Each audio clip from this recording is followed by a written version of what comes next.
R15 bike লৈ আহিছিল মফিদুল আলী। বাইকত বহুৱাই লৈছিল 15 বছৰীয়া কিশোৰী। মফিদুলে বাইকৰ ওপৰত লিপ্ত আছিল কুকাণ্ড। মফিদুলৰ কুকাণ্ড দেখা পালে ৰাইজে। মফিদুল আলী নাম ধৰা পৰিছে। লগত এটা R15 গাড়ী বাইকো আছিল। বাইকৰ ওপৰত উঠাই বেয়া কাম কৰি আছিল। এজন মফিদুল আলী ঘৰ বঙাইগাঁৱৰ 1 নং ভাণ্ডাৰা। অভিযোগ অনুসৰি মফিদুলে বেজনীৰ ৰেল ষ্টেচনৰ সমীপত অন্য ধৰ্মৰ এগৰাকী কিশোৰীৰ সৈতে কুকাণ্ডত লিপ্ত আছিল।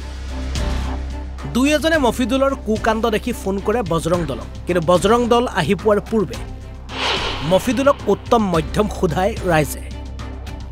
পুৱা 12:20 মোক এটা ফোন আহিছিল ষ্টেচনৰ পৰা, আমাৰ বিজনী ৰেল ষ্টেচনৰ পৰা।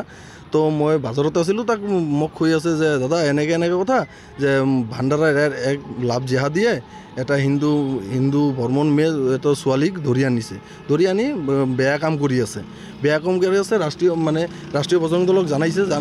ৰাষ্ট্ৰীয় বজৰং যাওঁতে পাব্লিকে আমি যাই চাইছোঁ যে পাব্লিকে উত্তম মাধ্যম দিয়াৰ পিছত যে আমি আমাৰ হাতত গোটাই দিয়াৰ পিছত আমি পোষ্টাছ কৰিলোঁ। ল'ৰাটোৰ নামটো কি আছিল? মফিদুল আলী নাম ধৰা পৰিছে। লগত এটা R15 গাড়ী বাইকো আছিল। বাইকৰ ওপৰত উঠাই বেয়া কাম কৰি আছিল। এইটো আমি যাই চোৱা নাই, ৰাইজে এইটো চাই উত্তম মাধ্যম দিয়াৰ পিছত আমি তাক লৈ আহি বিজনী থানাক গোটাই দিছোঁ। আজি তাৰ বিৰুদ্ধে এটা এজাহাৰ দাখিল কৰিছে ছোৱালীজনৰ ঘৰৰ পৰা গাৰ্জেনে। পৰিয়ালৰ লোকে দাখিল কৰা এজাহাৰত উল্লেখ কৰা অনুসৰি কিশোৰীগৰাকীয়ে প্ৰত্যাখ্যান কৰিছিল মফিদুলৰ প্ৰেমৰ প্ৰস্তাৱ। সেয়েহে কিশোৰীগৰাকীক অপহৰণ কৰি আনি অনৈতিক কাৰ্যত লিপ্ত কৰাৰ চেষ্টা চলাইছিল। মফিদুল লম্পট বৰ্তমান বিজনী থানাৰ আলহী।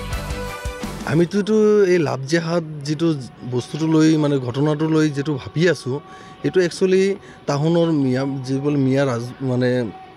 মিয়া মানুহৰ যিটো লাভ জেহাদী আছে, এই লাভ জেহাদী লৈ এটা কথাই এইটো ৰাজনীতি এটা চলাই আছে। আমাৰ হিন্দু ধৰ্ম লৈ তাহোন এটা বিশৃংখলা আৰম্ভ কৰিব খুজি আছে। আজি বহুত কেইটা লাভ জেহাদ ধৰিলোঁ আমাৰ বিজনী চিৰাং জিলা ডিষ্ট্ৰিক্টত, বহুত কেইটা ধৰিলোঁ। আৰু বহুত আমি চৰকাৰক এইটো প্ৰতিবাদো কৰিছোঁ, চৰকাৰৰ লগত জনাইছোঁ চৰকাৰক যাতে এইটো লাভ জেহাদ কেছটোৰ কাৰণে এটা কঠোৰ আইন আনিব লাগে। যেতিয়া যিবোৰে লাভ জেহাদ কেছটো কৰিব সেইবোৰক ডাইৰেক্ট একশ্যন ল'ব লাগে। ডাইৰেক্ট আমিতো ক'ম যে যিমান কঠোৰৰ পৰা কঠোৰ শাস্তি দিব লাগে চৰকাৰৰ কাছে। আমি এইটো লৈ আমি মিডিয়াৰ মাধ্যমত জনাইছোঁ। তথাপি মই আকৌ কৈ আছোঁ যে এইটো কিমান দিন ধৰি চলি থাকিব? আমাৰ হিন্দুৰ কি সুৰক্ষা একদমেই নোহোৱা হৈ যাব নেকি? আমাৰ ভাৰতবৰ্ষৰ কি আমাৰ ভাৰতবৰ্ষত বাস কৰি আছোঁ নে কি পাকিস্তানত বাস কৰি আছোঁ? আমি বুজি নাপাওঁ। মাজে মাজে এনেকুৱা বুজি পাওঁ যে মই পাকিস্তান বা বাংলাদেশৰ নিচিনা দেশত বাস কৰি আছোঁ নেকি? আমাৰ যিটো ইণ্ডিয়াৰ অৱস্থা আজি চৰকাৰ চব গোটেইবিলাক চাই আছে। গোটেইবিলাক চাই চৰকাৰে চুপচাপ বহি আছে। কিয়? তেনেহ'লে আমাৰ কিয় হিন্দুত্ববাদী ৰাজনীতি পাৰ্টি এইটো বিজেপি চৰকাৰ কৈ আছে যে আমি হিন্দুৰ কাৰণে মাত মাতি যাম হিন্দুৰ। খালি এইটো কি ভোট বেংকৰ কাৰণে কি এইটো কৈ আছে, না কি তাৰ পাৰ্চনেল প্ৰপাৰ্টি বনোৱাৰ কাৰণে এইটো ভাবি আছে? আমি এইটোৱে কৈছোঁ।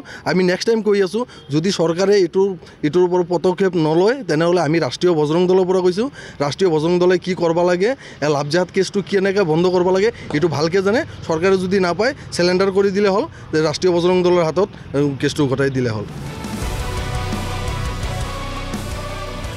বেজনীৰ পৰা জিন্তু ভৰালী, অসম লাইভ 24।